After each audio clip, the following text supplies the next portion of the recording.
Badlands, running the Badlands. Explain those Badlands. That's a hell of a name. I don't consider myself a conspiracy buff at all, but when they get a lot of coincidences, I get a little suspicious and call me crazy. Polls, weird talk shows, crazy groups every Sunday telling you what you think. The Republicans and the Democrats conspire with one another, which they do. There is a conspiracy by big business against American democracy. We know that there was a conspiracy. There was a conspiracy. There was no conspiracy. Was there a conspiracy? Communist conspiracy directed out of Moscow. The right-wing conspiracy. Communist conspiracy is a deliberate and predictable plan of action to subvert the world. Right-wing conspiracy. It's an international criminal conspiracy. Vast right-wing conspiracy. Great conspiracy. There are all these conspiracy theories. Was there a conspiracy? I don't know. themselves even involved in the conspiracy. There was a conspiracy. No evidence of a conspiracy. Anybody would have to be a fool nowadays to dismiss conspiracies. Conspiracy theory. Cockeyed conspiracy theory. Conspiracy theory exists because there really is conspiracy. But they never told a soul about it. In fact, they engaged in a vast conspiracy. Since you get accused of being a conspiracy theorist, of being a paranoid. The historical context of actual conspiracy. A conspiracy of bad people. As always happens at some point in a conspiracy. One night, Cousin Eddie got drunk in a honky-tonk and spilled the beans. There was a conspiracy, and government was involved in it. Conspiracy existing within the United States government. There was a conspiracy. A Conspiracy by the CIA. The conspiracy of a few. Dark, secretive, conspiratorial, evil. Then it was certainly a deliberate conspiracy. High-level conspiracy. The do's and the don'ts and the rights and the wrongs of the various conspiracy theories that are good. Possibility of a conspiracy. In a moral sense, I think it was a conspiracy. One conspiracy, that's all I'm talking about. Full of speculation, conspiracy theories, and the like. And what's going on here? You began to wonder what was really happening in America. I mean, was there a vast conspiracy afoot? You know, there could have been a conspiracy. Do you think you're obsessed with conspiracy? Conspiracy theory. A conspiracy. I'm afraid you'll catch me. I'm afraid you'll catch me. A conspiracy would do the job nicely.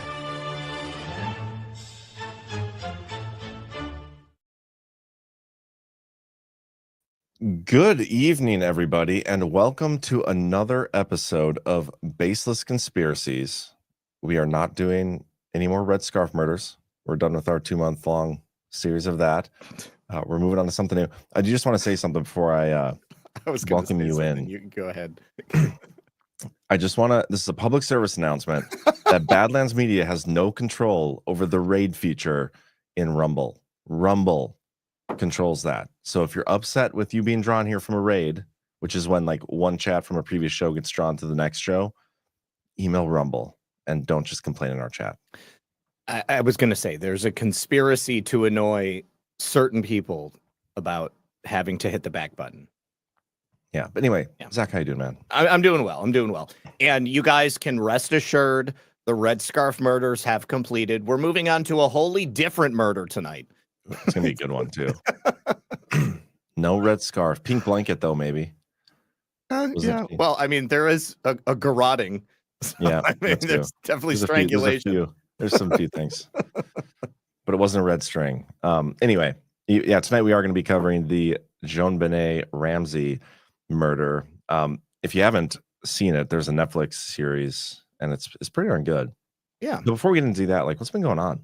Oh, dude, they arrested Luigi Mangione, the alleged shooter of the United Healthcare Group CEO Brian Thompson.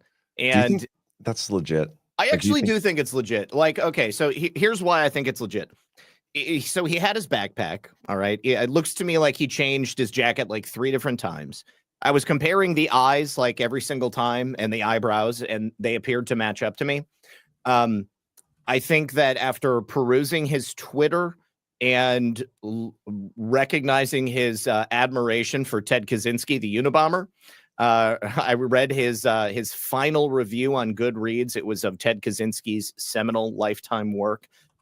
He appears to espouse all of the expected outlooks on society that I would expect from somebody who would find it virtuous to murder a healthcare CEO.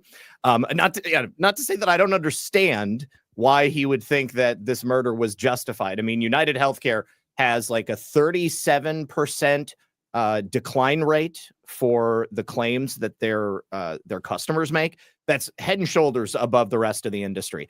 Industry average is 16 or 17%, and they have a 37% reject rate.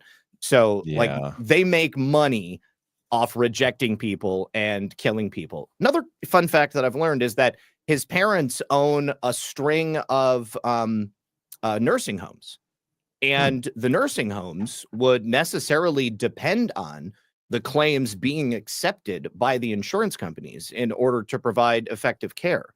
Now, it was reported that Luigi supposedly had a family member who died, and he had some animosity because of that. So, that may be the case as well. But on his LinkedIn, it showed that he was volunteering at this string of nursing homes that his parents owned. His parents have also had quite a few complaints from residents, like apparently like leaving elderly people in their urine and feces and stuff like that. And they seem to do a much worse job. This is based upon the reports. I've never been there, so I don't know. And then he also had a similar weapon on him. The serial number was removed. So the only way they're going to match that gun is if they do ballistics. I mean, that's the only way they would be able to do it otherwise. But they have to do that. Yeah, he was also part of like some like hippie ayahuasca cult in Hawaii. And I can see, putting the Monopoly money in the backpack, that was pretty based. I got to be honest with you. I didn't even hear about that, but yeah. Couple things on this. So first of all, with that health company, like it's so much more worse than just their highest decline rate. Like they have a huge monopoly. They hire doctors. Yeah. And then when you have their insurance, like you can only go to their provided doctors. And then they also decline the shit. So like total control over the price and everything. They control both sides of it. Yep. The Ted Kaczynski thing, and I just want to say I have no intention of ever killing anybody. I'm not going to go out and do any of this stuff. But he was a genius. But Ted Kaczynski was a based genius too. Like, totally, yeah. Did you ever watch that series I told you to watch? The Unabomber? Was that on Netflix as well? No, I think it was on Amazon. Okay, I watched a Unabomber miniseries, and the one that I watched was about him in MK Ultra. Okay, there's one episode of that. The one I'm referring to is the Manhunt series, where they like go through how they caught him with language. It follows the FBI guy, but that was like a dramatization. Yeah, it was. Yeah, no, I didn't see that one. I saw like a documentary where they like interviewed his brother and stuff like that. Yeah, but anyway, that's the point. The whole thing is just weird. Like it's funny watching. I haven't actually like dug into them catching this guy, other than seeing what everybody's posting about it on social media. Yeah. And that in and of itself is pretty interesting because like half of Twitter is like, this is totally not the guy. This like you people believe this right now. Then everybody else is like all in on it. And it's just funny to see the picture of him in the hostel. I mean, he's wearing like at least a similar coat, different backpack. And and then when he's getting into the cab, he's definitely got a different coat on. But I mean, you can see the backpack looks like there's something in it, I mean, what it was, I don't know, except for the Monopoly money. He just left the Monopoly money in the backpack and threw the backpack away in Central Park. Now, there are cameras everywhere, right? Like all over New York. And he went through the Port Authority bus station. So, I mean, they would have had all kinds of video evidence of him like coming and going. And, I think the thing that's most hilarious about it is that we're like 4 years down the road and we still don't have the name of a person of interest in the January 6th pipe bombings. Yeah. I think that's really funny. The fact that they were able to get this guy so quickly. I think that there easily could be a lot more going on here. I think that it's likely Luigi Mangione is the trigger man. If they're going to match up that gun, he had a manifesto on him. His posts online appear that he could be the guy who could do this, but his ultimate motive and the reason for him doing it, I don't know. I just learned over the weekend, I posted that in the chat, that IBM had done essentially like Neuralink, but not Neuralink. They had their own brain implant mood alteration chip that they were implanting in the brains of prisoners without their knowledge in Texas, California, and Massachusetts. And they achieved that by planting their own moles inside the Bureau of Prisons in each of these states so that they could covertly go in there, get access to the prisoners, and then put these chips in their heads and then alter their moods, make them sleep, make them violent, make them do whatever they wanted. So is it possible that Luigi Mangione might have been controlled to do this for one reason or another? Absolutely. I did see that people were posting this video saying that Brian Thompson was going to testify against Nancy Pelosi. He was definitely under indictment, but the video that people were sharing saying was Brian Thompson was not Brian Thompson. Like it was a different guy, and he was talking about having some business relationship with Nancy Pelosi. I think it's highly likely that Brian Thompson would have saved his own ass when it came to the DOJ. I mean, there were other people who were guilty in terms of insider trading and the antitrust investigation. So it's a very convenient time for other people for him to be killed. I mean, this dude had like everything surrounding him that makes it look like he did it. So we'll see how he pleads. I mean, if he pleads not guilty and presents an interesting case, obviously I'm open to it. Yeah, certainly will be interesting to follow, but it's not Chuck Mangione's son. He might be Chuck Mangione's grandson, but I haven't found any familial link between the two Mangiones. I have no idea who that even is. So he was a singer. He was a musical artist in like the 70s. Gotcha. One thing I did want you to maybe plug a little bit is I listened to your interview yesterday with Peter Tickton. Yeah. I know you've interviewed him before. I've interviewed him and his the other classmate of Trump, or one of the other classmates of Trump, Isleo. I'm gonna butcher it, Asiaga or something. I feel so bad. It's like a year and a half ago that I did that interview, but he's a brilliant man. But you interviewed him yesterday, and it was a fantastic interview. Thank you. Anything you want to say about it or plug it or anything? Oh, yeah, definitely. I mean, I think anybody who is looking forward to Trump and his cabinet and all of his team coming in should be very excited about the various investigations that are going to take place. Peter Tickton, if you're not familiar, was a classmate of President Trump in the military academy. He roomed with President Trump. He was President Trump's commanding officer, meaning that President Trump, had Trump was Peter Tickton's commanding officer, and he was like his platoon commander. Yep. So they worked directly side by side. Trump was above him, and they've been lifelong friends ever since. He's always been Trump's attorney. He represented Trump in the Trump versus Hillary Clinton et al. Case. He did mention in the video that Peter Tickton worked with Kash Patel on that case. So that was the first time I'd ever heard that. I was really piqued my interest, especially considering that Kash Patel is going to be the FBI director. Peter is currently working with a gentleman that I've also had on the show a number of times named Andrew Paquette. Andrew Paquette started out working with the New York Citizens Audit a couple of years ago and got a hold of the entire New York voter file. And he was able to identify an algorithmic essentially it was like a hidden doorway inside the voter file, which took clones of real people and assigned them a different voter ID number. So they were identical in terms of their biographical information, but the voter ID number would be totally different. That's not supposed to be something that you can do. And they were in the voter file in such a way that they could be hidden and then unhidden at will. And they would only be visible and active at certain times, the times that you would need to cast a shit ton of mail-in ballots. And so Andrew discovered that. I had him on the first time just about a year ago, and had him on again in September. And he's now working on the same project, but down here in Florida. And Peter and Andrew got together because there was a race in Legislative District, I believe 14. It's in Tallahassee, down here in Florida. And the race was essentially stolen. And Peter's also working with a number of other candidates around the country, like California, as an example. Very interesting, in California, the races that they flipped were districts 45 and 47. Okay, they had been long-term Republican strongholds. And then the final district, I don't remember the number for it, but the difference was 187 votes for the Democrat. So just obviously a couple of strange coincidental numbers. But regardless, Pam Bondi is also personal friends with Peter Tickton. Pam Bondi is now going to be the Attorney General of the United States of America. Kash Patel, also friends with Peter Tickton. They've worked together in the past on things of great importance. POTUS is aware of the findings down here in Florida. Andrew is working on the voter file right now to unravel the algorithm.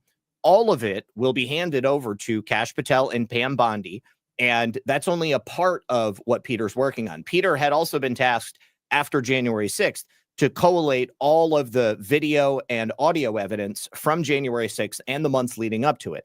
And, you know, I guess there are Zoom meetings where people had gotten recordings of them. So they have the people planning the January 6th stuff. I had seen something some time ago about Zoom meetings, but I never saw anything and I didn't see it reported anywhere. So I don't know if this is the same stuff that Peter is talking about or if this is new stuff. Either way, this will also be handed over to the FBI and the DOJ when he comes in, when POTUS comes in. But essentially, there's a lot going on. And I don't think that it's any coincidence that President Trump is stacking the administration with people from Florida. So definitely check out the interview, guys. It was from last night at 7 p.m. I called it Attack the Clones because of the clone voters. And it's not about Star Wars. Yeah, no, great interview. Like you said, the whole Kash Patel thing, being an advisor on that Hillary Clinton conspiracy RICO case. Yes. That was a first. Like that hasn't been publicized to my knowledge at this point. And so that's a big one. Yep. There's nothing you just said. Oh, the Zoom meetings. I think those are probably the Zoom meetings from that article from the Time, like in February of 2021, where they basically said, you know, we didn't steal the election, we fortified it. Oh, okay. All these Zoom calls that they had for like over a year. Okay. Where they're planning all this shit and all these. I'm assuming, but maybe not. That makes sense. Yeah. And then also, I think I heard probably one of the best jokes I've ever heard when he said, he's like, you know, that monk guy, the TV show, the guy who's got like OCDC or something. I like died laughing. So I'm only going to refer to it as OCDC from now on. That's so funny. Or when he was like, you know, gay people should be allowed to get married. Why shouldn't they be as miserable as the rest of us? I love great. Peter. We talk offline all the time. Like he's the coolest dude in the world, and he's totally awesome. Based. Like he's tuned into like all of this stuff.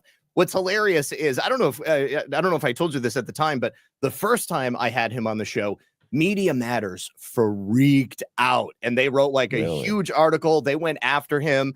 And he basically just told him to fuck off. And he immediately came right back on the show. It was so great.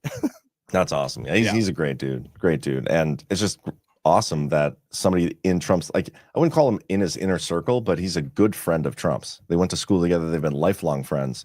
And so, you know, he's got the ear of Trump at the very least. So that's pretty cool, man. He absolutely does. I mean, he's got Trump on speed dial. They talk anytime. Yep. Anyway, I'm going to get through our couple of sponsors here for tonight's show, and then I think we should just get right into it because I am pretty darn excited about this conspiracy, unless there's anything else you can think of. No, there's a lot of ground to cover with this, so yeah, you definitely go for it. All right, so let's start it off with our good friends over at River. River announces Bitcoin interest on cash. Now, US dollars in your River account will earn a high yield interest rate that can be paid in Bitcoin. The price of groceries, mortgage, and tuition on a steep rise, people are now looking at a retirement age of 80 instead of 60. It's all because dollars are losing value at a record pace. The challenge is finding a way to hold on to your dollar while still getting ahead. That's where River Bitcoin comes in. River Bitcoin's interest on cash protects your dollars with FDIC insurance while offering you the option to recap the potential gains of Bitcoin. Over the past 2 years, you would have earned 2x the rate of most high-yield savings accounts and 16x the rate of the national average savings account with Bitcoin interest on cash instead. Get started at badlandsmedia.tv/river. Move your cash to River today and start earning a real interest rate in Bitcoin. That's badlandsmedia.tv/river. And can't really speak highly enough of Bitcoin lately. It is definitely shooting through the roof, and you can get started for as little as $10 just getting your Bitcoin. Not even the cash on interest thing. You got to start stacking those sats. But then our second sponsor of tonight's show. If you guys are in need of some Christmas items, I would give these guys a look. Because of your overwhelming support, our $14.88 MyPillow has been one of the biggest sales in MyPillow history. I couldn't think of a better way to say thank you than to extend our wholesale pricing through Christmas. Get a classic standard MyPillow for only $14.88. Upgrade to a queen size, just $18.88. King size, only $1 more. Get my body pillows for only $29.88. And ready? Multi-use MyPillows, only $9.88. It's perfect time to stock up for Christmas gifts for everyone on your list. Go to MyPillow.com or call the number on your screen. Use your promo code to take advantage of our wholesale pricing, including my classic standard MyPillows, only $14.88. But that's not all. I'm so confident you're going to love our classic MyPillows that I'm going to extend my 60-day money-back guarantee until March 1st, 2025. Plus, orders over $75 ship absolutely free. Look at the sales on those items, guys. Get yourself some MyPillow and use that promo code Badlands. All right, man. JonBenet Ramsey. You know what? I am curious. If you're in the chat and you've seen this Netflix series, you guys should put a 1 or something. Like put a 1 in the chat real quick. Because I'm curious how many people have seen the new one on Netflix. Just came out like 2 weeks ago, maybe. Because you've seen it, right? Yeah, I watched it last weekend, and that's why I said we should just do it right now. Definitely. Yeah.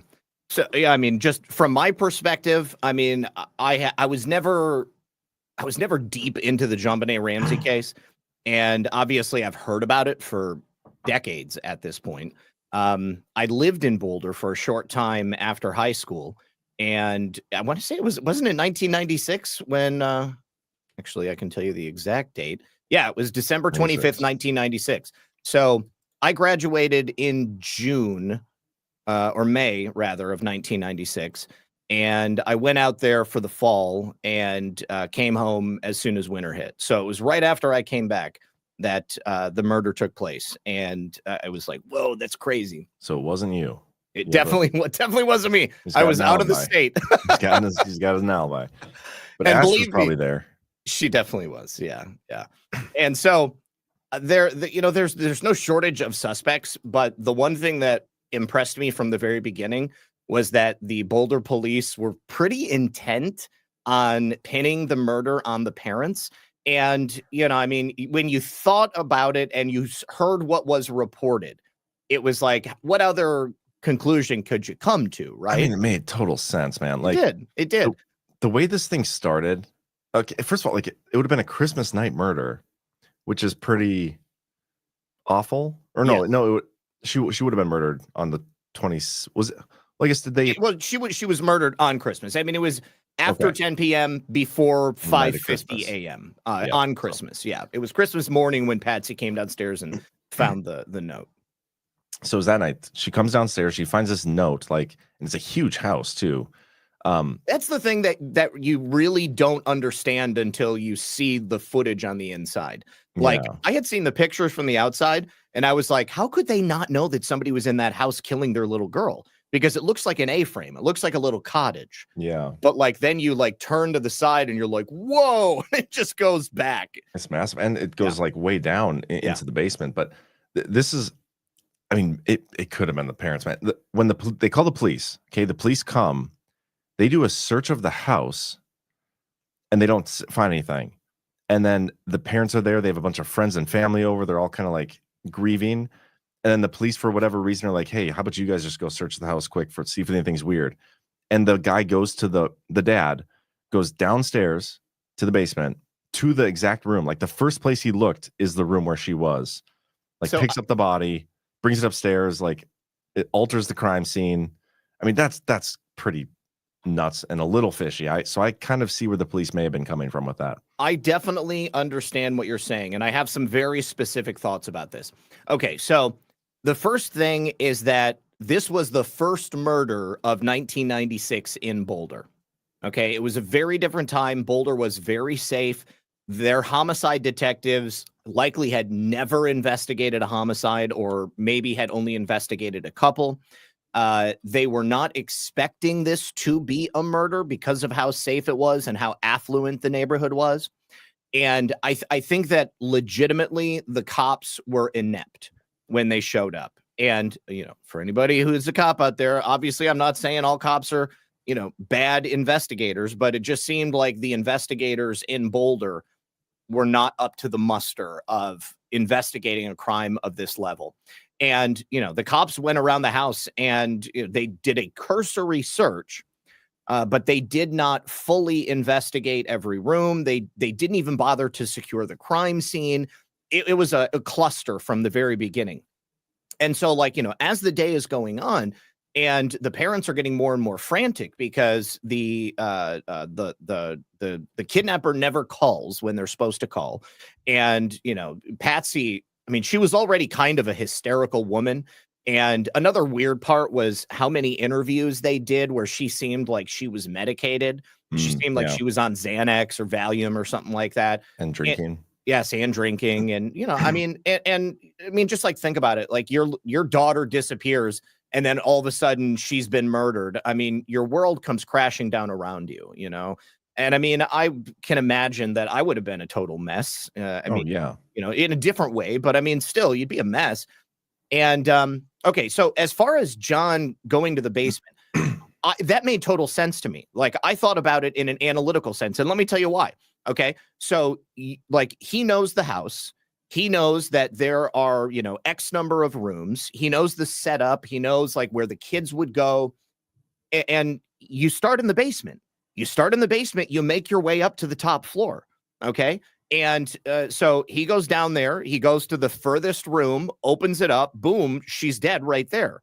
I mean, honestly, it's just a natural instinct to me to make sure that you cover all ground. I would look in every single room. I would look, behind things. I would, if you got a crawl space, you look in the crawl space.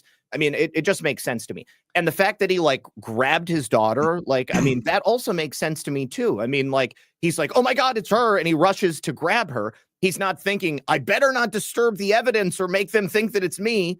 I get everything you're saying, except especially with grabbing your daughter. I get that. Yeah. But when it comes to so I have a weird house. It's technically 7 levels, but it's one level, the next level, and it keeps going. And it's a weird layout. It just keeps going down. Yeah. And there's a random room in the basement and stuff like that.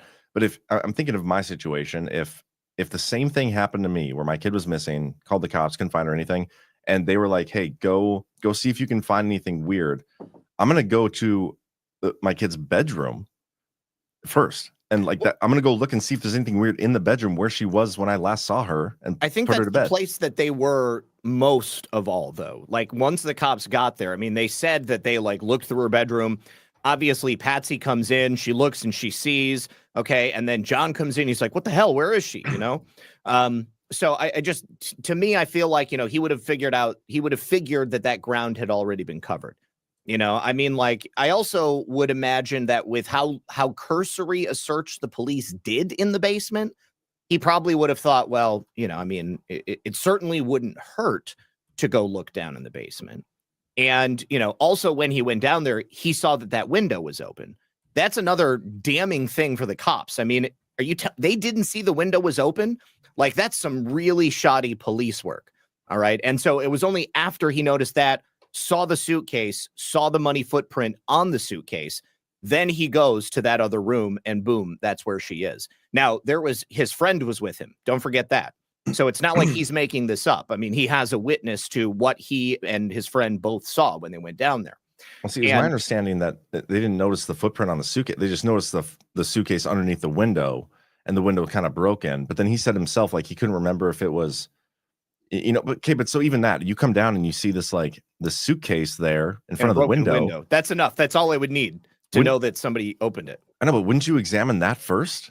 But they saw that, and then they went to the room anyway. Well, I mean, that to me is a piece of evidence. So I look at that and I say, don't touch that, because the cops are going to want to investigate it. It might have DNA, it might have hair, it might have fiber, it might have fingerprints, might have a footprint.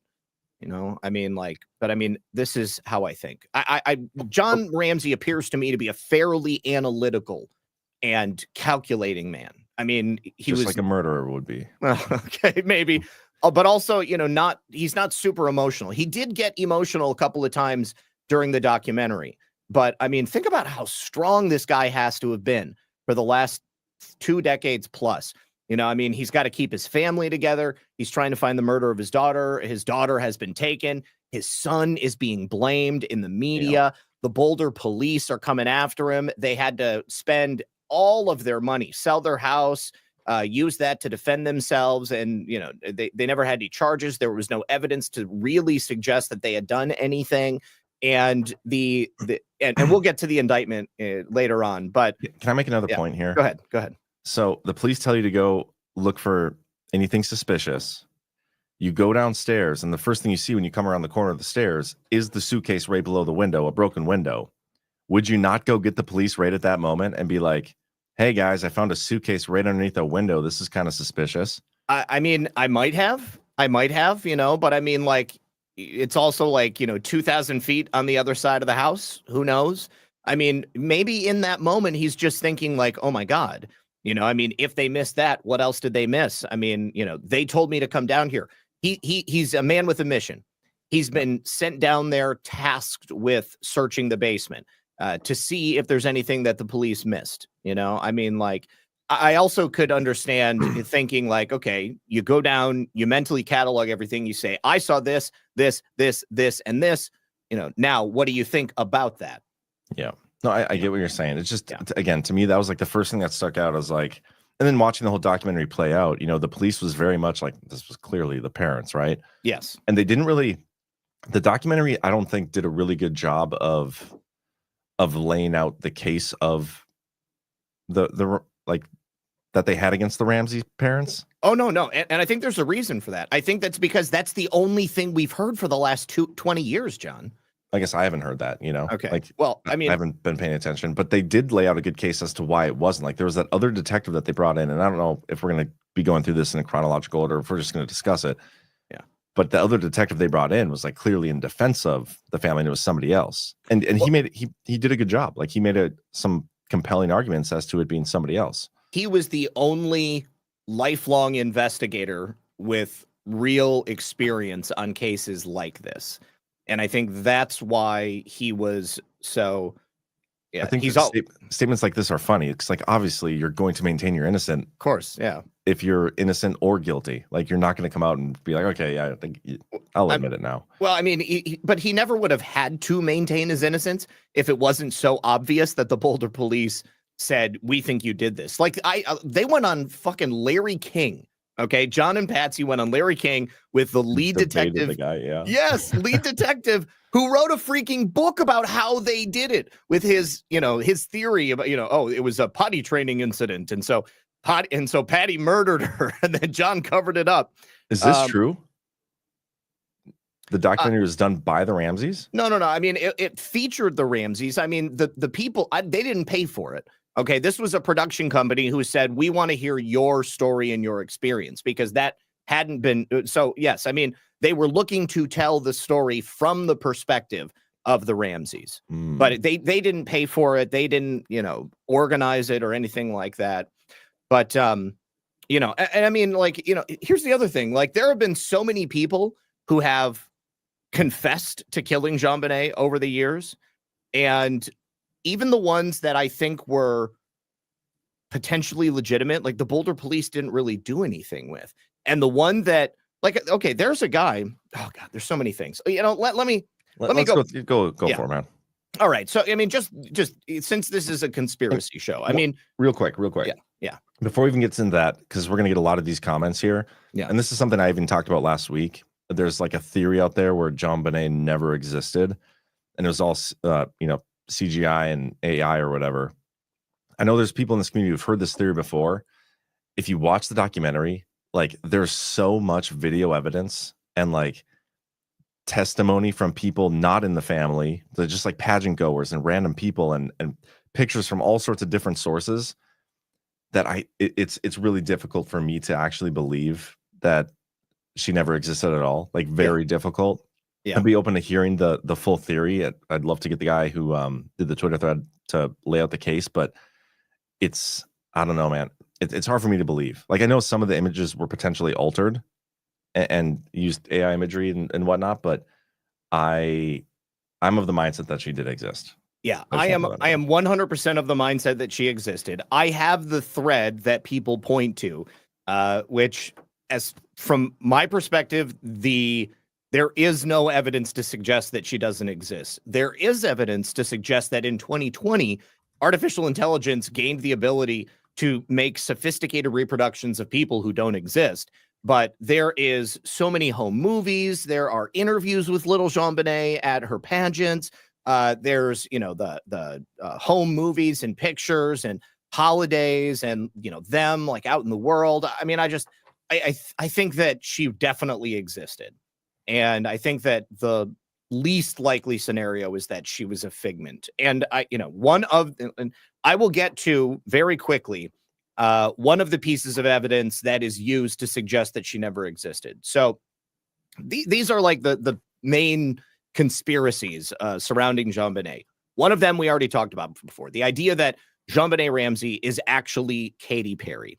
And this, as far as I could tell, this conspiracy, the idea of this goes back to about 2014. There was this guy who posted a video on YouTube named Dave Johnson. And he basically laid out the reasons that he thinks Katy Perry and JonBenet are the same person. And basically, it all pretty much boils down to the idea that they look alike. And their parents also tend to resemble each other as well. And he's not wrong. I mean, like, there is resemblance between them, but it's not identical, in my opinion. And I don't think that it's reason enough to suggest that those are the same person. You can also find evidence of Katy Perry as a child, like with her parents. And I don't think that that's it. Another common conspiracy that I have heard is that JonBenet's death was part of a satanic ritual. And basically, I have narrowed it down to the earliest findings, the earliest article about this that I can find on the internet. And I have it, we'll go over it, but in the article, they kind of just make these proclamations. JonBenet had nightmares leading up to her death about people in robes. Okay, so like, where does that come from? There's no source or anything like that. Another part of that is that JonBenet's dad, he was the CEO and the founder of this company called Access Graphics. Yep. Access Graphics was acquired by Lockheed Martin at a certain point. John was fairly wealthy as a result of the acquisition and because of his salary. It's suggested that John Ramsey and Access Graphics had business in the Iran-Contra scandal. But I was able to determine through a 1987 article in the New York Times that there is a John Ramsey who had something to do with Iran-Contra. He was part of a list of witnesses that were never called by the investigators, but he used to donate to this organization called the National Endowment for the Preservation of Liberty. And allegedly, they were collecting money for toys that were going to be given to children in Nicaragua.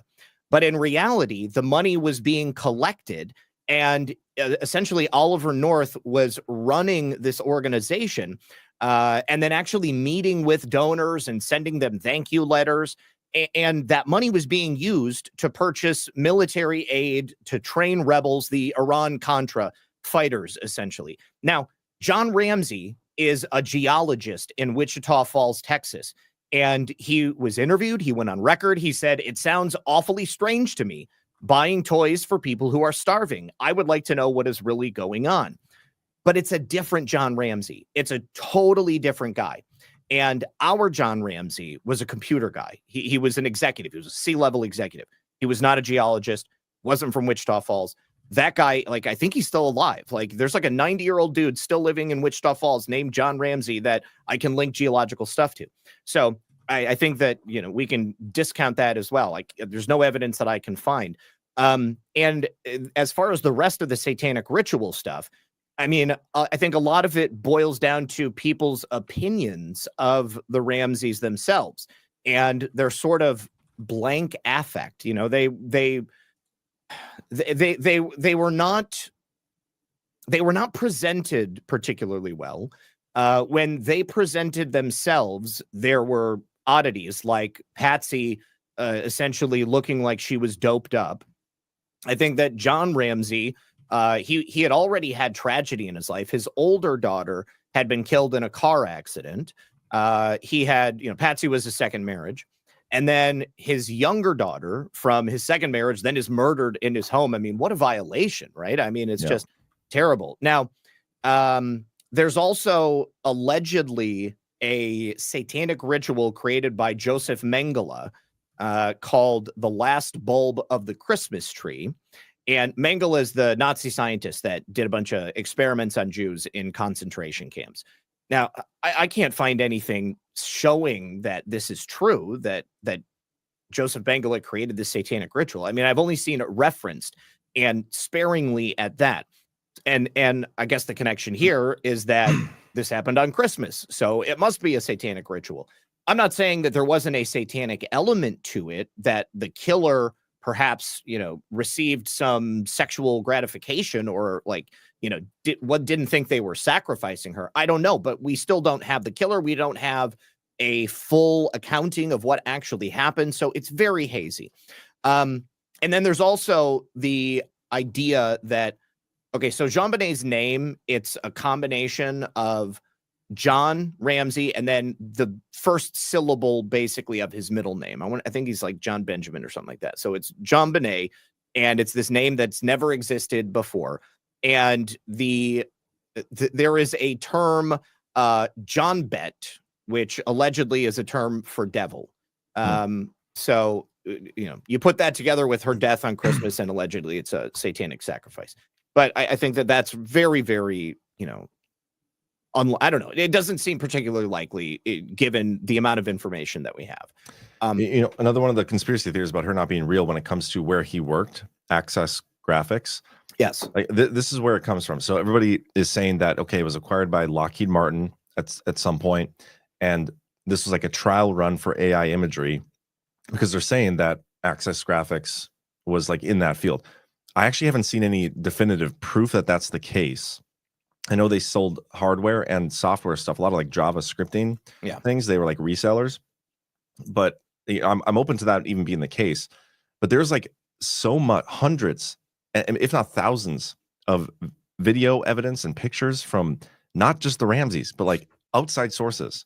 Yeah. And then like here, even in the chat, boom diggity, JonBenet existed. I can tell you my next door neighbors in 1996, high-level AT&T exec, were very close friends and attended the same church when the Ramseys lived in Atlanta.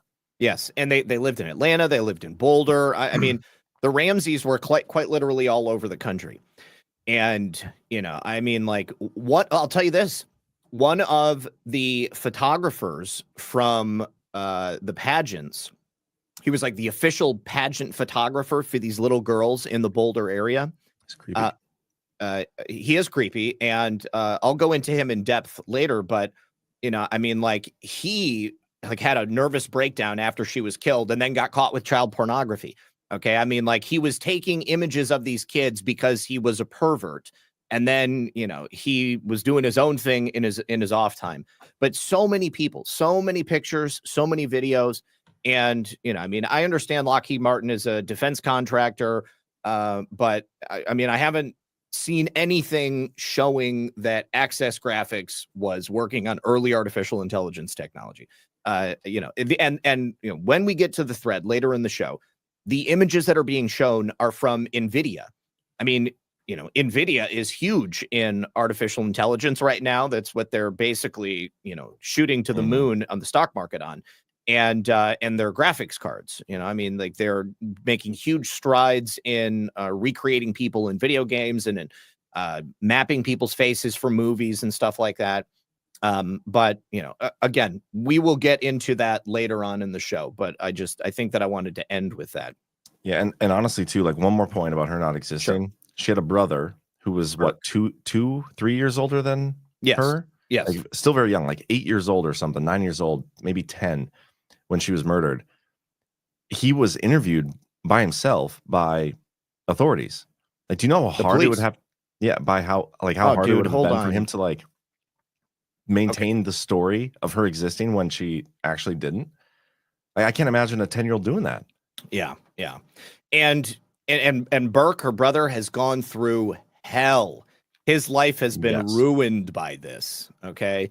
I mean, bad enough your sister gets killed in your home, but then people blame you and the rest of your life is over. I mean, I think it's nuts that he was considered a suspect considering his age and the way she died. Absolutely. I think it's totally nuts. And again, that was because of the Boulder police. I mean, the Boulder police made so many mistakes in this case, and they essentially seeded the press with stories to make it look like the Ramseys were guilty. It was basically a wrap-up smear, guys.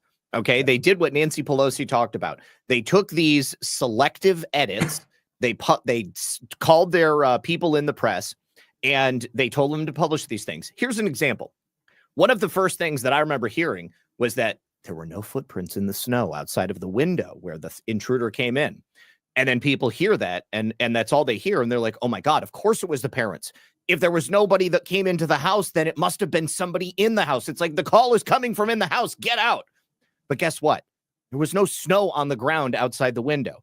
And we can prove that because they have pictures the day of that morning before they take her body out. They're outside the house taking pictures, and it's dirt. There is no snow. So there's no way for snow to even leave footprints. But the police seeded that out there into the press so that people would hear it and then believe that the Ramseys were guilty. And know what they didn't seed out to the press? What? They found DNA evidence that came from somebody else, not within the family. They found like somebody else's DNA on her underwear. And when they got that, they waited for like months before they disclosed that to anybody. They kept it secret. They were forced to reveal it because they were sued to put it out. Which is insane. Totally insane. Totally insane. And the other part of it is that the DNA evidence is probably corrupted at this point. Because, I mean, DNA sampling was very early at that time. JonBenet, another thing they said was that JonBenet had a history of sexual abuse. Okay. In the documentary, her physician was like, absolutely not. There was no history of sexual abuse. If I, as her doctor, had seen that and failed to report it, I would not be standing here right now. I would lose my medical license. He was like, she was perfectly well adjusted. There was no warning signs. I never saw anything to indicate that something like that was happening. And this doctor has a stellar reputation. Okay. Like, I mean, he's got like no claims against him. So it's not like he's a pedophile and he's covering up for another pedophile. And, and there was somebody else's DNA in her underpants. She had been penetrated, likely by the paintbrush that was used to garrote her. Her vagina had been wiped clean. The DNA from the unknown male was not like seminal fluid or anything like that. So it must have been like skin cells or something. And the police chose to ignore it because they just had their eyes on the Ramseys, and that was it. You know, another thing that I found interesting about them blaming the brother Burke is the paintbrush that was used. It was like broken in half. Yeah. And I guess I don't know for sure if it was broken in half before, but it seems like the way they told the story made it seem like they broke it, whoever did this murder, and that was like a pretty thick paintbrush. Yeah, it looked like I can't imagine a 9-year-old being able to break something like that. No, why wouldn't you just use it whole?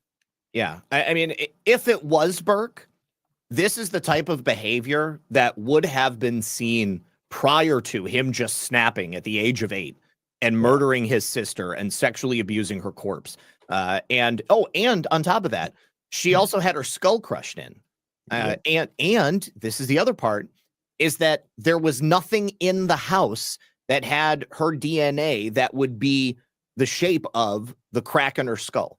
Okay, like she was garroted, choked to death, and then basically had her skull cracked in, like all at the same time. Like she probably had her breathing stopped from the garrote, and then the person struck her over the head to make sure that she would never wake up again.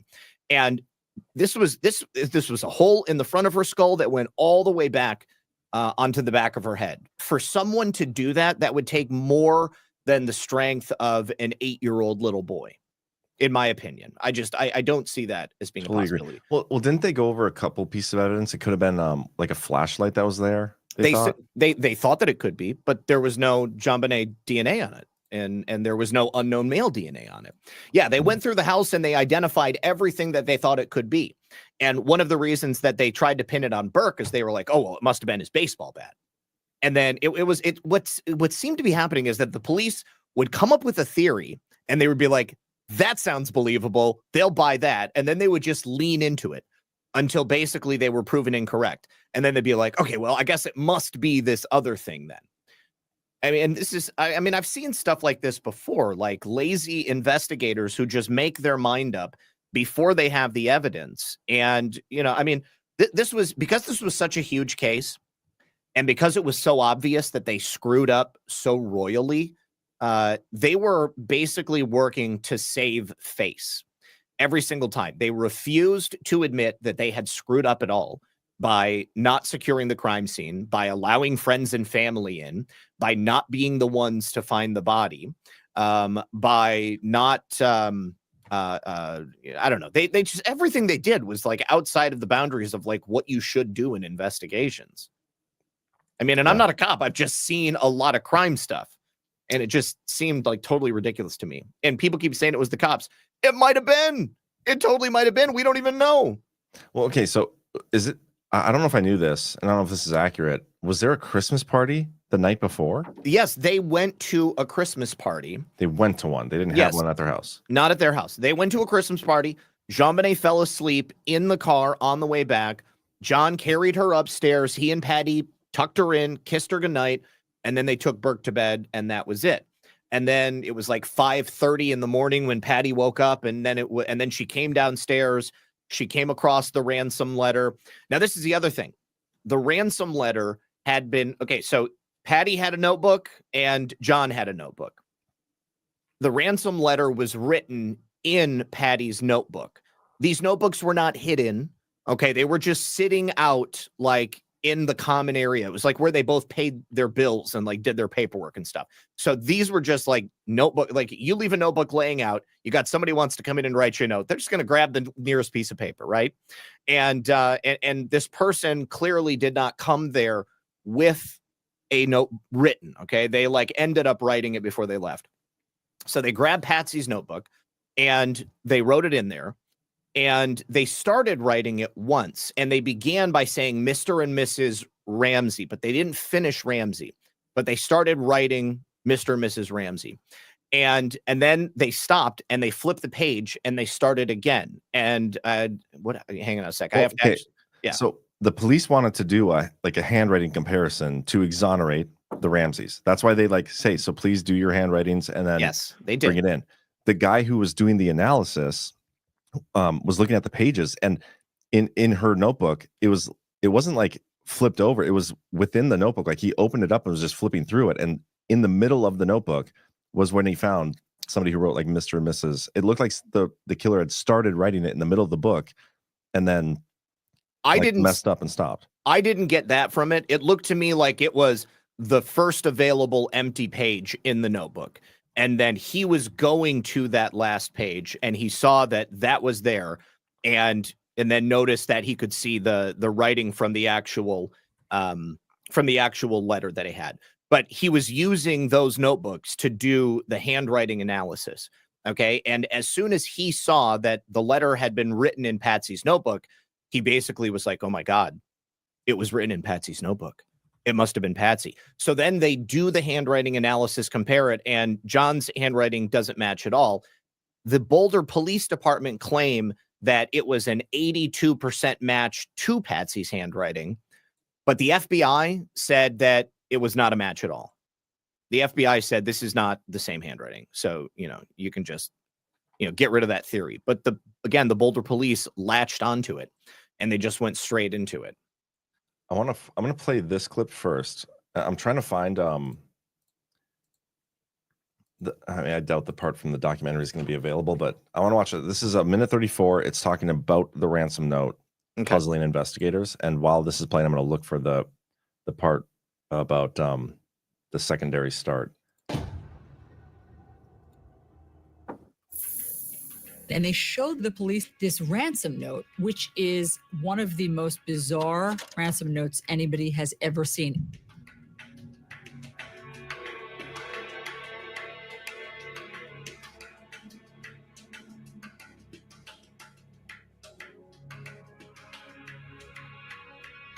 There were a number of things unusual about the note.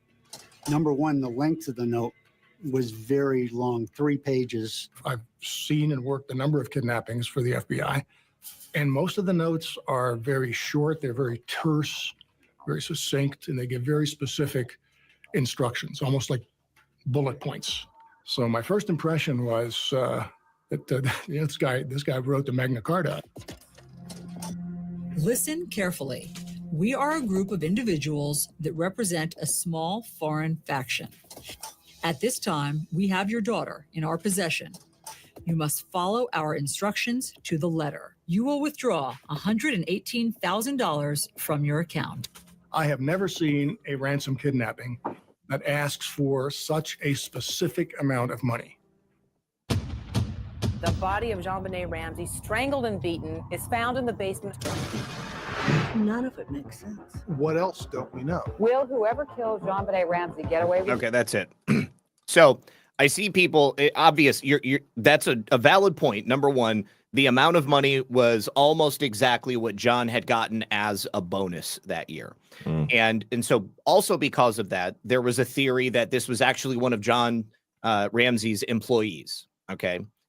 They also theorized at one point that it was a Santa Claus impersonator, because 2 days before the murder, a local Santa Claus had come over to basically, give the kids some holiday cheer. And he gave JonBenet a card that says, in 2 days, you'll get a special present.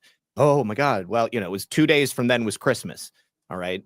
She just happened to be killed on Christmas. And I see people, well, if the FBI said that the handwriting, the reason that I'm giving the FBI credence on this is because they basically invented handwriting analysis. They're also they're also the ones who invented criminal profiling. All right. And, their methods are used to this day by different law enforcement agencies all around the country, around the world. So, even though the FBI is corrupt today, they've done good work in the past. I mean, that's undeniable. Now, okay, so the letter, the length, very notable. Okay, it's verbose, it's strange, it's unnecessary for it to be like that. It's unnecessary at all. No, it's not necessary at all. Exactly. And there is one suspect that I think it makes total sense that this letter was written in this way. And I don't want to get into him yet. I want to get into him a little bit later, because I have audio to play from him. And I think when you guys hear it, you're going to think, well, geez, oh, Pete's, this is highly likely. But yes. And then, in terms of the possibility that this was an intruder, I mean, we have a string of suspects that came and went over the years. People, I mean, first of all, there were other little girls that were killed in the area over a period of years. And there was also a child sex trafficking ring that a woman who told police she was a victim of a child sex trafficking ring.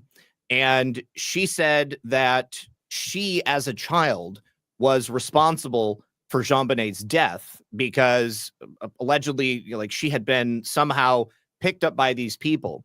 And she provided a list of names and individuals, other people who were present while JonBenet Ramsey was being sexually abused, while she was being killed. She was forced to participate.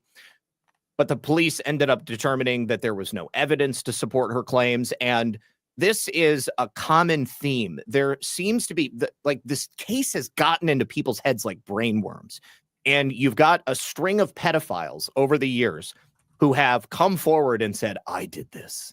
I killed JonBenet Ramsey. And they keep muddying the waters and making it more and more difficult for police to do their jobs. But even more than the police, it makes it difficult for the public to make up their minds on it, because, you know, you just keep hearing the same thing over and over and over again. And then there was a guy by the name of Michael Helgoth. His family had a junkyard on the outskirts of Boulder. This is where obviously the Ramseys were living. And there was a private investigator who was hired by the Ramseys. And this private investigator believed that this guy Helgoth and a couple of accomplices actually committed the crimes. And the reason that he believed that Helgoth was responsible was because he was seen wearing shoes that were similar to the footprint that was found in the Ramseys' basement on that suitcase. They were like high-tech boots or something like that. They're basically some work boots.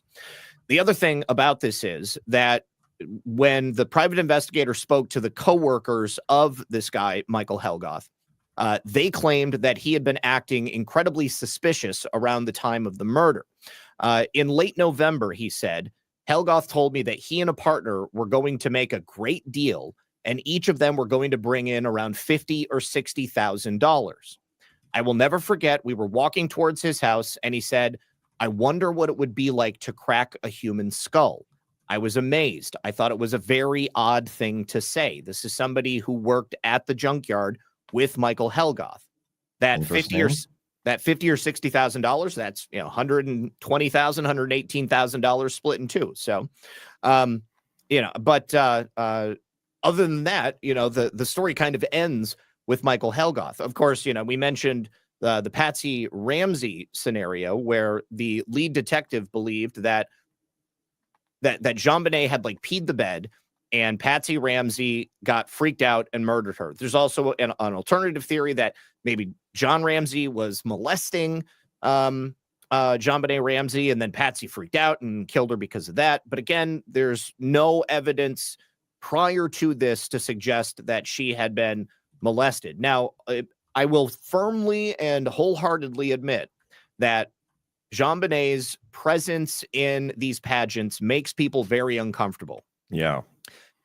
I will also say that JonBenet is not the first little girl to do these sorts of pageants. Okay. I mean, they happen all the time.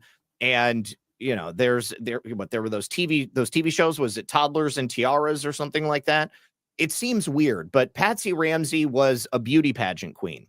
And like when JonBenet, like maybe before she was born or just after she was born, Patsy was diagnosed with ovarian cancer, and she almost died, and she fought the cancer and she survived. And, you know, she started doing these pageants with JonBenet because she had done pageants, and JonBenet was like, well, Mom, when can I do that? And John said in the documentary, you know, Patsy always kind of wondered, you know, am I even going to be around to see my daughter in pageants when she's a teenager, when she's an adult? And so she thought, you know, what's the harm in this? It's totally innocent if you're not thinking about it like a pedophile. Okay. And if you're not even tuned into the idea that this would be something that pedophiles would be interested in. There were so many people talking about JonBenet as if she was a sexual object and positioning this as some sort of sick, twisted fantasy that it's in the heads of pretty much everybody when you see, you know, this 6-year-old girl dressed up in these costumes and stuff like that. I mean, it just seems immediately awkward and something not right about it. But in the documentary, there are so many videos of her at these pageants, and she's totally innocent. Like, I mean, she's just like a little girl playing dress up. You know, I mean, I look back at my daughter when she was little, and she wanted nothing more than to be a princess. Right. And I mean, she would wear a tiara. She would wear a Disney princess dress. She would wear little high heels. You know, occasionally she would, you know, get into makeup and stuff. And I'd, you know, come in and find her with lipstick on. You know, I mean, it's just like that's what little girls do. They try to emulate the women in their lives. And there's a lot of people, like even in the chat, that are saying like, oh, no way. These people, they were selling their daughter. I've seen that out there quite a bit. And a lot of people like equate the pageant scene to stuff like that. But this family was like loaded to the gills, considering like what he did for a living. Like, what would be their motive for wanting and having to sell their daughter?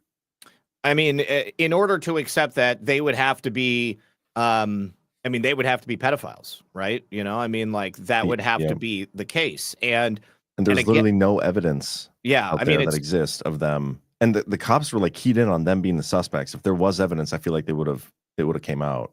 yeah, it's totally just it's just a theory. It's just one of many theories, and there's no hard evidence to suggest it. So, I just that's I can't say anything other than that when it comes down to it. But I think that most of the bizarre stuff about this case stems from the fact that the police screwed it up at the very beginning. And there have been so many people who have looked into this from these very bizarre angles. JonBenet was a beautiful little girl. Of course, like pedophiles, this is exactly what they're looking for, right? I mean, somebody who's innocent, somebody maybe whose parents are completely not even thinking about that. I mean, like they're just thinking about their kid being a kid. And, being the pageants, it gives access for people like that. Now, again, there's nothing to indicate that she was molested at one of these pageants, but there is evidence to suggest that pedophiles were scoping these pageants out. And I've already mentioned the photographer. Okay, the photographer is definitely somebody who was a person of interest.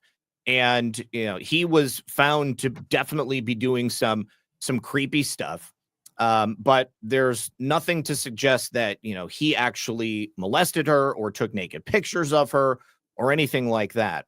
And hold on, I'm trying to find this list of possible people that were pedophiles that have been, connected with this case. By the way, somebody has a comment here in the chat. Okay. Foxman17. Guess who the major defense lawyer was? It was Lin Wood, wasn't he involved? Lin Wood was the defense lawyer for the civil case against the Boulder Police Department. Yes. Okay. Yes. And, other than that, I mean, Lin Wood was at that time was a high-powered attorney who was fairly successful. He was known for defamation attorney. Well, he wasn't a defense attorney, actually. I mean, the Ramseys were suing the Boulder Police Department because the Boulder Police Department had basically, come after them. Defamed them. It wasn't a defamation suit? It was a defamation suit, yes. So Lin Wood was not acting as a criminal attorney. He was not, defending the Ramseys. He was trying to impugn the Boulder Police Department, and he won. I mean, they had to settle with them, and he was successful. At that time, Lin Wood was not the same character that he is today. Right, he might have been. Who knows? I can't find it in my heart to defend Lin Wood. I'm not defending him, but I'm just saying he was a different guy, totally different guy. All right, all right. So there had been a couple of other cases, and one of these such cases was brought to the forefront by this woman by the name of Charlotte Hay. She was 85 years old, a couple of years ago. I don't know exactly when this was published. This must have been in, I don't know, like the late, no, she died in 2005. So this is prior to 2005 that she came forward. But her story was that her husband killed JonBenet Ramsey, and she and her husband were from Indiana. And the reason she was suspicious about him is because he was obsessed with this case. And she spoke to Radar Online before her death. So, we're talking about 20 years ago now.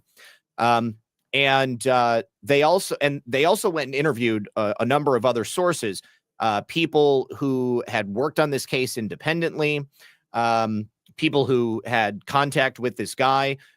Glenn Meyer was his name.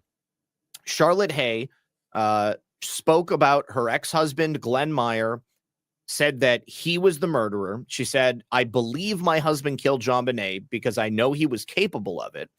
And she allegedly asked him if he murdered her, and she said that he would just smile at me. He wouldn't deny it. Now, they had been married since 1960, but she left him in 1966, and then they kind of did this on-again, off-again thing for the next, nearly 40 years. They only just reconnected right before the murder, and then she immediately got the heebie-jeebies, and then they fully divorced in 2002. But at the time of the murder, this is the thing. There's proximity, there is perhaps motive, and there is opportunity. Meyer was living secretly in the basement of a home that was directly across the street from the Ramseys in Boulder, Colorado. And after the murder, he built a shrine to JonBenet using pictures and newspaper clippings. What? That is some serious like murder type activity right there. Like somebody who does this sort of thing, I think, has some weird shit going on. But he was living in the basement, okay? And as far as I know, he was never mentioned in the documentary. I found this like totally separately. But the fact that he was living in the basement across the street, he obviously would have been able to just pop over there and then pop right out, and then nobody would have seen anything. The other thing is that the handwriting, his handwriting, matched the ransom note found in the Ramsey home. And the cops actually did consider him a suspect, but it sounds like they didn't look into him as they should have because they were so focused on the family. Now, okay, right there on that. Yeah. The thing about the handwriting analysis, and you kind of touched on this earlier. Yes. Like there's technically expert testimony saying that it was Patsy's her name, right? Yeah, Patsy's handwriting that matches. I have an article pulled up. I was going to pull it up earlier, but didn't. Is that expert testimony from the Boulder police? Nope. This is handwriting expert Sina Wong, which it's kind of a funny name, but it says during the episode that it's highly probable that JonBenet's ransom note was written by mother, and there's like examples in here of yes. There's over 200 similarities in the writing of the ransom note and the 100 samples of Patsy's penmanship she examined. Yes. So, I've seen her before. Yeah. So you can, I don't know. I'm not like fully all in on handwriting analysis. Yeah. The thing about it is that the case is so muddied at this point. There are so many things that make you go, when it comes to like any number of these suspects. And, is it possible that Patsy could have murdered her? Absolutely. I'm not disputing it, but I don't think that there is any like single smoking gun that allows us to say it was this person or it was that person, and it's all over the place. Yeah. So, all right. So allegedly there is also handwriting for this guy that matches the ransom note. And also after the murder, Meyer turned up at the Ramsey house uninvited. This is before the murder. He was there at the house on December 23rd, 2 days before the murder. What's his name again? Glenn Meyer, Meyer. And Muffin, you stink. God. She's like blowing my office up. That's awesome. Why, Muffin? Why? Just let her fart in peace, okay? Oh God, she is. Believe me, she's like passed out. She's perfectly comfortable doing it. So he shows up 2 days before, and he became a person of interest. But John Ramsey said that he did not remember seeing this guy at the party, but he was seen by people. There was also someone who was a witness to Glenn Meyer making a deathbed confession. I'm sorry. She made a deathbed confession that she saw Meyer on the Ramsey property on the night of JonBenet's murder. So she must have been over there in the other house with him. This guy was mentally ill. He was drowning in debt at the time of the murder, so he would have a reason to ask for money. He had a history of violence. He was arrested in 1991 in a domestic violence assault case. He had to go to anger management. In August of 1995, he was sued for owing $24,000 and subpoenaed to court in October of 1996, so 2 months before the murder. That's why he was in Boulder. He had also been particularly vicious towards young girls. The daughter of Charlotte and Glenn, allegedly he was very violent towards her. In the 4th grade, he beat her pretty severely. He would be cruel throughout his life. It's one of the reasons why she didn't want to be around him. He beat a 1-year-old granddaughter because of the way she was sitting in a high chair. So basically, he was violent and deranged, and he ended up living in the basement of one of JonBenet's elderly babysitters, Joe and Betty Barnhill. So he somehow knew Joe and Betty Barnhill. Joe and Betty Barnhill would babysit JonBenet. Perhaps he saw JonBenet at their house and then also was watching her while she was across the street. You know, and there's also a wound on her that looks like it was from a stun gun. And that's another thing, is that there was no stun gun in the house. Okay. Yep. And so how would the Patsies have gotten rid of that stun gun? Or excuse me, the Ramseys have gotten rid of the stun gun. I mean, The thing is, though, is I'm pretty sure that guy, Meyer, his DNA didn't match. Like that DNA that was on the underwear is kind of been like the one thing that you can't really get over. Yeah. So Nana Muffin's not that old. She's going to be 11 in January, but you know, normally her farts don't stink like this. I think she has to go outside, and she's just waiting for me to be done so that I can take her out. What is Lisa doing? Well, she's in the bedroom, probably in the chat. Oh, yeah, I have seen her in the chat. Yeah. Okay, so but I don't know that the cops ever did a DNA comparison to Meyer. And you know, let's talk about the DNA for a moment. Well, that's not true. Because well, I'm saying I don't know. I hadn't heard of that. Supposedly, he was cooperative with police and provided DNA samples, handwriting samples, fingerprints, and hair samples. He also voluntarily took a polygraph test, which yielded inconclusive results. The police found no evidence linking Meyer to the crime scenes, but in the years since, there's new evidence emerging suggested that Meyer may have had an accomplice. They reported that his handwriting did match the ransom note, and that his wife, Charlotte, like you said, accused him of being involved. And additionally, a private investigator claimed to have found evidence of a second suspect, a tall, slim, white male with brown hair, seen fleeing the Ramsey house on the night of the murder. Okay. How could they get that much detail at night of somebody fleeing a crime scene? There was another witness, a neighbor, who I think it was like around 2 a.m. thought they heard JonBenet scream and like call out for Burke to save her or something like that. Oh, seriously, that's so sad. Yeah, terrible. And you know, I saw people mentioning the marks. So she had these nail finger marks on her neck, like she was trying to grab the shoelace garrote and stop herself from being choked to death. And yeah, I've got autopsy photos, but I don't think we need to look at them. I mean, like, yeah, it's pretty grim. I don't think we need to see that. But you know, I mean, like, I got like a report card. I've got other pictures of them. You know, Patsy clearly with fabricated. All AI. I've got a pageant flyer with JonBenet as the winner, and then a bunch of other little girls. You know, I mean, just like there's all kinds of stuff showing them. You know, different Christmases. There was that cute little video of her getting like the Barbie Corvette and driving it. I mean, you know, do you remember that? No. Yeah, in the documentary, like I don't remember that. It was like she was 3. She must have been 3 because she looked so small, but it was so obviously her.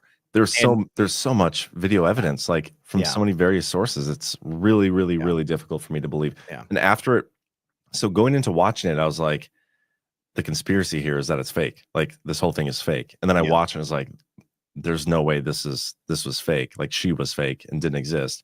And then I went back and went through the thread on Twitter. And I couldn't get on board with it. Okay, so why don't we jump to that thread, and then I'll go into the information that I have about the guy. Let me pull up the thread on screen so that and you know, maybe we can go through the thread, and then we could probably turn this into a 2-parter because we haven't even gotten to some of these other people, and it's getting close to midnight over there. Yeah. Shoot, hold on, share, and then share this tab instead. Okay. All right, so this is. Let's zoom in on it. Okay, is that better? I mean, that's as big as it gets on my screen. That's what she said. Yeah. Okay, wait a second. Is that the first? I can Yeah, probably... this is it. Okay. All right. So, I have to go back. I can probably pull this up. Once again, human vibration.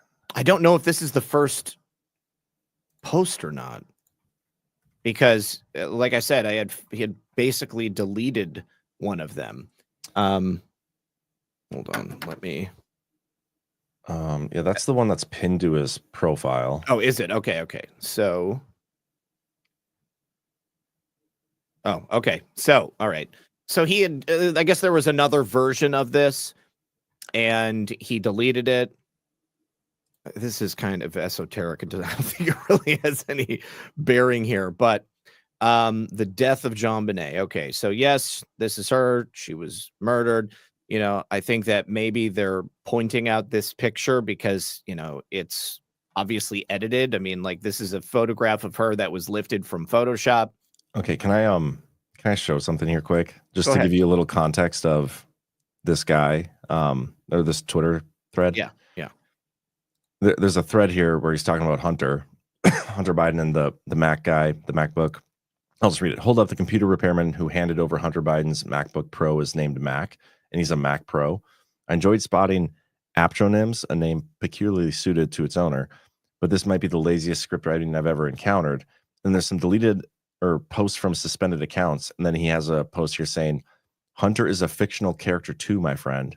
So he's saying Hunter doesn't exist, if I'm reading this correctly, just like JonBenet Ramsey. And that's hard for me to... Yeah, that one I can't get on board with that either. Anyway. All right. So this case captivated a nation from the moment Patsy Ramsey called 911. JonBenet wasn't a sacrifice at all. She was a spell cast over all of us, a composite of purity and light developed and deployed in the dark. Every detail of this case seems to evoke pain, suffering, disgust, our most powerful, draining, negative emotions. I don't deny that. This is by design.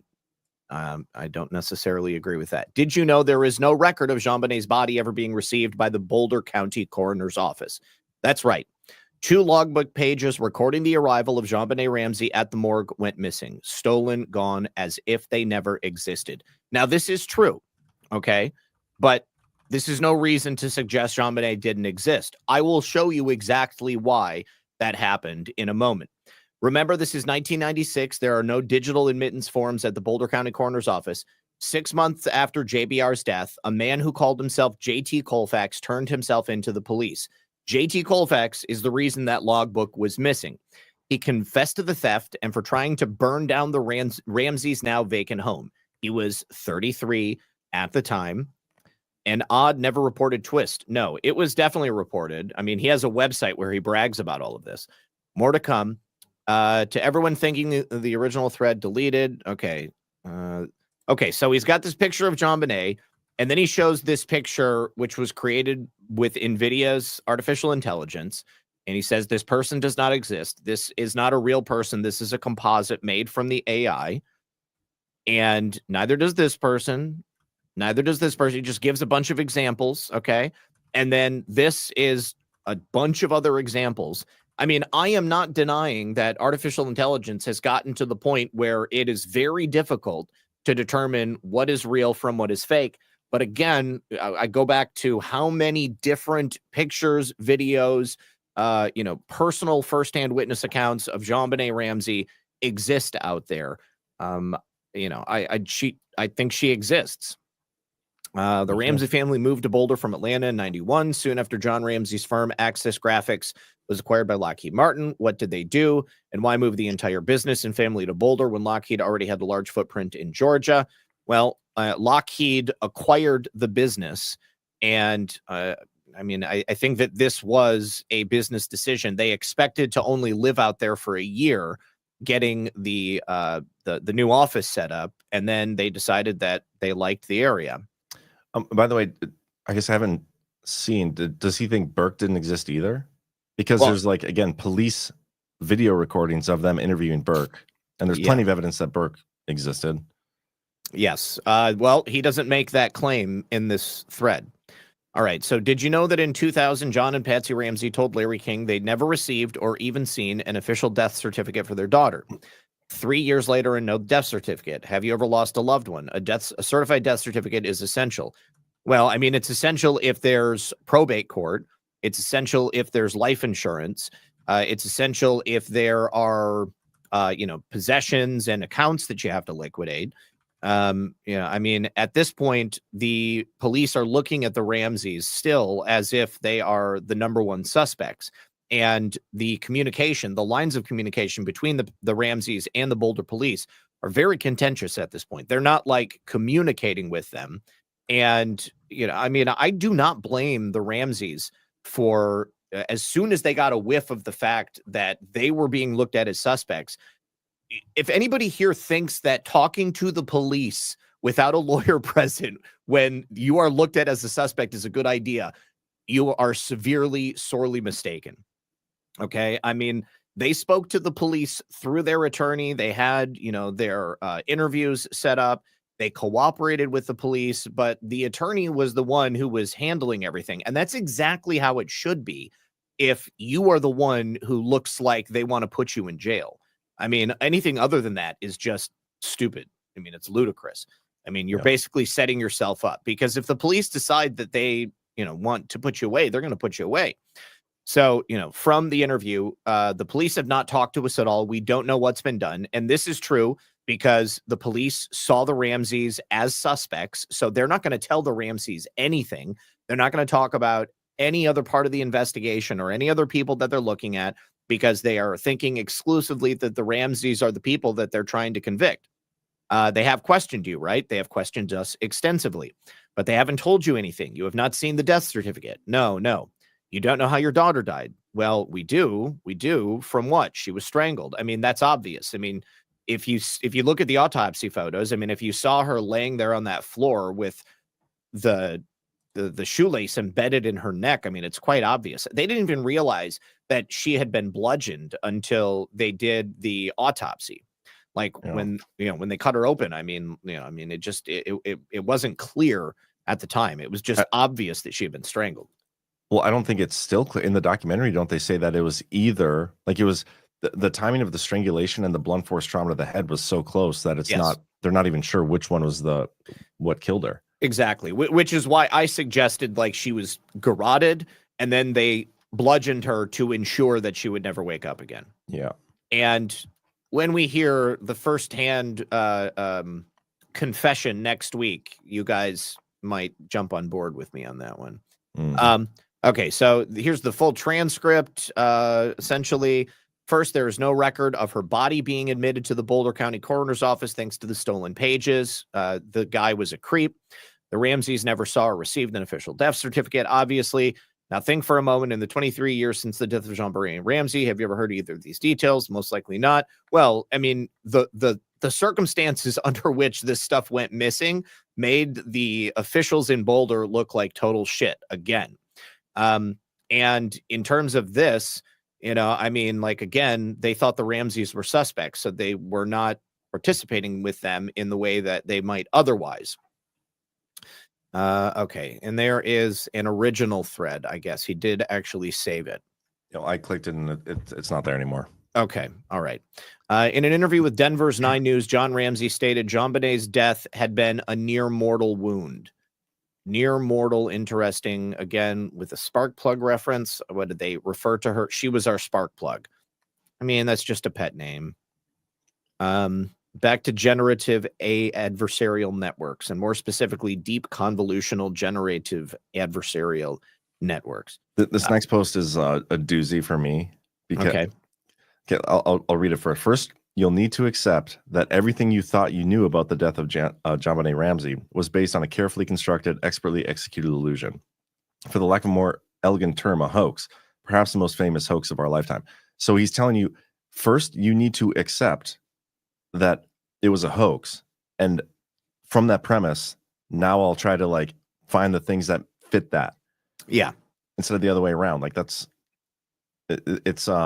what's the fallacy that Patrick always says? I can't remember the name of the fallacy. I'll ask him about this. Logical fallacy? It's a logical fallacy, but there's a common one here. I can't remember what the term of it is, but whatever. Okay. So this is the first photo of JonBenet released to the public. This is not uncommon. They will take a photograph that they have available, and then they will digitally cut out the subject because they don't want any other stuff in the photograph, because they want you to focus on the victim or the missing or something like that. But he's saying that this was a digitally generated face, the very first digitally generated face we'd ever seen. I also, how do we know that this was the first photo ever released of her? Well, I'm just saying this is what he is saying. I know, that's what I'm saying. Yeah. Like, how is he able to make that claim? Yeah. And I mean, how can you say that this is digitally created? I mean, it looks to me like it's scanned. I mean, I've seen enough pictures scanned by a computer in the mid 90s, in early 2000s.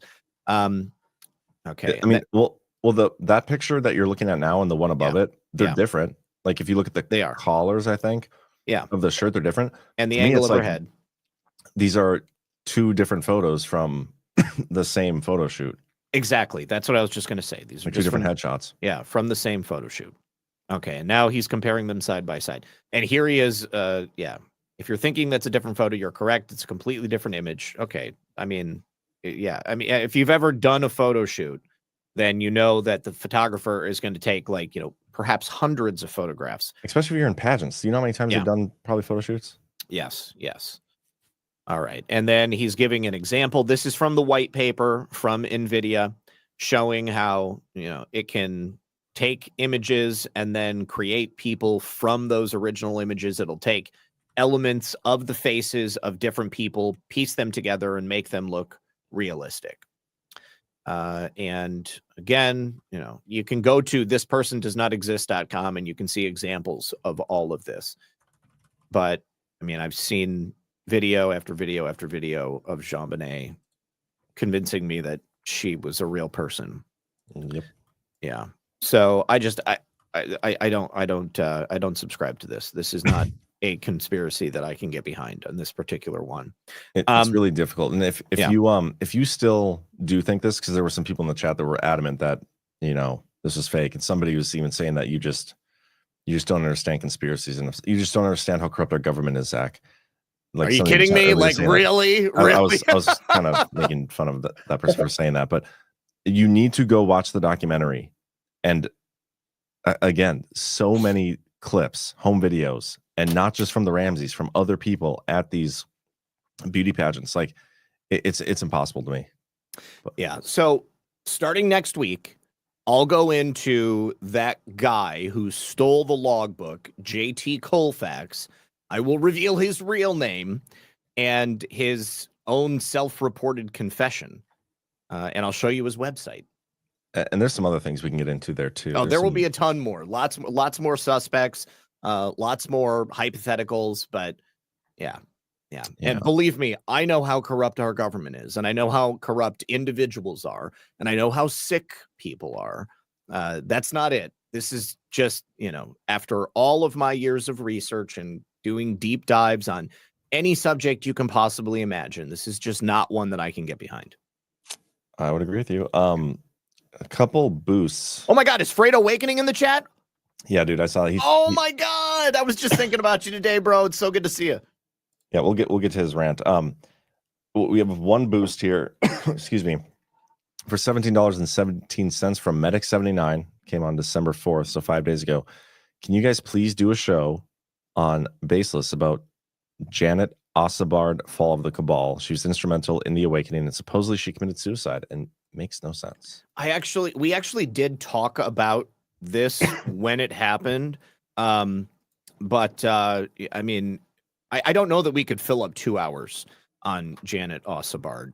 I mean, unless we go through if we'd have to go through the Fall of the Cabal. And she basically touches on, just about every conspiracy you can possibly think of over the last 70 years. But okay, I'll put her on the list. I've honestly never heard of her. So well, when she killed herself allegedly, she did have people in her life come forward and say that she had been depressed for a long time. But believe me, it looks suspicious. All right, we got some rants here. Crane 59, conspiracy theorist, someone who questions the statements of known liars. That is who we are and what we do. I see Crane Op. It's Tony Man says, hey, Zach, just being relevant. 2 laughing faces, and then if you know, you know. Just being relevant? From It's Tony Man. Yeah. Tony? No, I'm totally missing. It's Tony Man. Hey, Zach, just being relevant. God, I don't get the reference, buddy. You're just not relevant for us to understand. I suppose I must not be. I am irrelevant at this point. Okay. The final demand, always been of the mind that you guys are paying a penance for being the most over the target regarding devolution. How's Rumble and X treating Badlands? How many subs you got on X? Badlands Day is coming. That's a weird thing to have to like do penance for, is like being right about stuff. I don't know about you, but I'm not allowed to have subscribers on X. I am not monetized on X. No, I'm not allowed either. Well, that's the thing. I'm monetized. I'm allowed to make like 25 to 50 bucks every 2 weeks from my whatever the monetization revenue, ad revenue on Twitter. Yeah. But I can't get subscribers. Our Badlands account can get subscribers though, which is weird. Like my application for subscribers has been pending for almost 2 years now. Doesn't make any sense. Well, my application for monetization has been pending for about 2 years. So, but nothing ever comes from it. And I don't anticipate that it will. I mean, I don't even post on there. Somebody accused me of having fake followers the other day because... Oh, we get that all the time. Yeah. Didn't you hear we buy our Rumble viewers or something? Yeah. No, I've never done that. I don't have the disposable income to do that. I'm not like an analytics guy, and I'm not like on Twitter trying to drum up engagement or anything like that. Like I use it to post my shows and occasionally my thoughts on things, share some stories, but like I'm not engagement farming, and I know how to do it, but I choose not to. And I think that the methodology by which you have to do it is detestable and totally agree with you. It's not in my wheelhouse. And you know, my passion are the shows. That's where I put my energy. Same here, brother. S. Busen, I don't trust the Ramseys. I think JBR was trafficked. She was on exhibition. I thought it was sick. They had teeth veneers, so glammed up. If actually was killed, I think they were all in on it. I will say, like, it's hard for me to disclude the parents as being like the ones who did it, but there's certainly other possibilities as well. Like we just don't know because the police didn't do a good enough job of actually investigating any of it. The final demand, Flynn just reposted Abby talking about the White House press pool. You think that was a random choice, Badlands? Trump Inc. knows who you are. It's so obvious Badlands will be bigger than you can imagine. I appreciate the support and the thought. That was pretty cool that he reposted Abby kind of out of the blue. Yeah. Deuces Sweet says she is 100% a real person. I have a very good friend who did pageant with her. See that just in this show alone, we've had 2 people say that they have a personal connection to knowing that she was real. So yes. 1027 JS says for $20 says thanks. Thank you, Joe. Appreciate the support as always. I was just in Fargo this last weekend for the Bison game. It's a pretty good one. Let's see what else we got here. I forgot to save the. Oh, I've got them. Smoke agents next. Yeah, here I'll share it. Okay. I saw this one come through earlier. Timothy Charles Homeseth. I feel like I should know that name. Timothy Charles Homeseth is totally not reputable, in my humble opinion. Yeah. Why do I know that name? Was he the Space Aliens one? No, he's a guy who has done a whole bunch of articles claiming that like General Flynn is a child trafficker and that he said Pam Bondi was like a child trafficker. He was on the run for a long time. He was like wanted for like, I don't know, bail jumping or something like that. Like he's got a website. He puts out articles and he makes claims about people. Oh yeah, that's right. He said that he was on the Pentagon pedophile task force, which never existed. Isn't he the one that's also like going after Flynn? Like, yes, he's definitely gone after Flynn. Yeah. And I just recently saw that he was one of the guys who accused Kash Patel of being part of like a human. This is the quote. Homeseth posted a report today on True Social regarding Kash Patel and his involvement with the largest human trafficking and espionage operation in the history of mankind. Yes, that is like his number one claim about anybody that he decides that, you know, he's taking down. And I find the reason I find him to be so detestable is because the using the subject of human trafficking is a really easy way to get people like to follow you and to be on your side. Like, oh, you know, of course it's for the children. But, you know, he makes claims about people who I know are not involved in those types of things. And it's unforgivable to me. But the fact that he was like fundraising off of being a part of the Pentagon pedophile task force that never existed. And yeah, it's not true. Oh. Yeah. All right. So Smoke Agent. Yes. Thank you, Smoke Agent.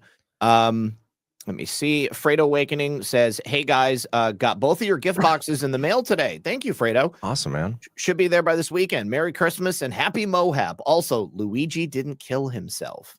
I'm hoping that he doesn't. Fredo, nice to see you, man. We missed you in here. We definitely missed you. I almost forgot that Michelle Obama had a penis for a little bit. Oh, I couldn't stop thinking about it personally. I mean, well, I figured.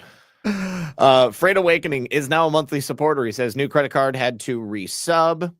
And then it's Tony Man. Zach, I ranted your show about end of show rants not being relevant. Oh, now okay. Yes. I remember now. He ranted on my show earlier and he was like, I don't usually rant on Baseless because you guys don't read them to the end. And I was like, it will always be relevant. And then I totally forgot the joke. Oh my gosh. Anyways, Tony, you're the man. I appreciate it. And thanks, Tony. You are definitely relevant, buddy. You are definitely relevant. I'm sorry. I was like in JonBenet Ramsey mode. Cranop also says this is for Ash, our future White House correspondent. She deserves it. I have talked with her and talked about this, and if Badlands gets access to the White House, she's going to do it. She's going to uproot herself from Colorado and move cross country to be the White House correspondent. So now we got to get in, and so we're probably going to need your help with that at some point. How are they going to determine who gets access to the White House? People are just going to have to be like talking about it online, right? So we'll need you guys' help boosting that stuff. Definitely. Okay, well, that is it. Next week, we will come back with part 2 of JonBenet Ramsey and the strange circumstances surrounding her death in the investigation and all the pedophiles that are involved. Yeah, watch that documentary if you haven't yet, guys. So thank you, everybody. Thanks, Zach. Have a good night. We will see you next week. Peace.